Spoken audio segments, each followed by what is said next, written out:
Hey guys, welcome to the Massive Iron Channel. I'm Steve Shaw, editorial director at TigerFitness.com and known as the Big Hairy Ugly Dude. The Big Hairy Ugly Dude. I actually lift, guys. I actually lift things called dumbbells and barbells. In this video, I'm going to talk about volume, intensity, and frequency, and balancing that in your program. Balancing volume, intensity, and frequency. Just a primer on what to do when you want to increase frequency, or increase volume, or increase intensity. In this video, intensity is weight relative to your 1 rep max. So the closer you get to the 1 rep max, your 1 rep max, the more intense the weight is. Before I get into that topic, guys and girls, check out my Q&A link below. Answer every question posted. If you need help, post your questions in that Q&A link. Don't be shy. Now, let's talk about volume, intensity, and frequency. I get a lot of questions about programming, and I want to give you a basic primer on how to adjust these. When you're looking at programming, there is a programming triangle filled with volume down here, intensity up here, and frequency here.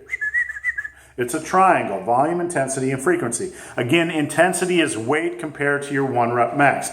If your squat max is 400 pounds, if you're squatting 350 for the day, that's more intense than squatting with 320 for the day. So if you want to raise your intensity or squat closer to your 1 rep max, that means more intense. So that's what we're referencing in this video. So if you want to increase the frequency of how you're training, you have to either decrease the daily volume of sets and or decrease the intensity of the weight used.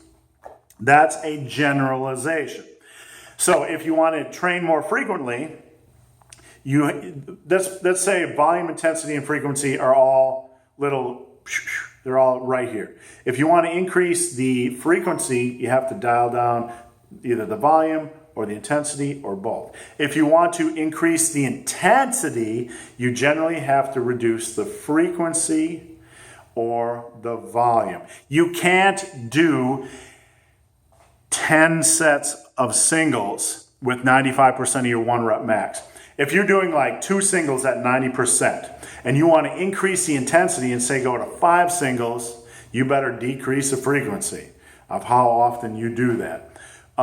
If you want to, increase the weight, say you're doing 85% of your 1 rep max for 5 singles and you want to increase the intensity, you have to likely decrease the volume. So 85% for 5 singles, maybe you want to go to 95%, you're decreasing the volume, you might want to do only 2 singles. That's how it works. So we talked about what to do if you're increasing frequency, if you're increasing intensity. If you're increasing volume, you gotta pretty much decrease the intensity. You can't combine volume and heavy weight. You're gonna get yourself killed in the gym. So if you increase the volume, you gotta dial back the intensity, you gotta dial back the frequency. You can't do 30 sets of heavy 85 to 90% weight 3 times a week. That would kill you. So it's just common sense. Volume, intensity, frequency. Volume, intensity, frequency. When you adjust one, you got to dial the other one, either one or both of the others down. Now this is just a general rule, but it helps you create starting points in your programming and you can make further adjustments from there. So guys, hope this video has been of some help. Again, if you have any questions or comments, hit up my Q&A link. If you have made it this far in this video and have yet to subscribe to my channel, please do. I would appreciate the support. So guys, as always, thanks for watching. Have a great day.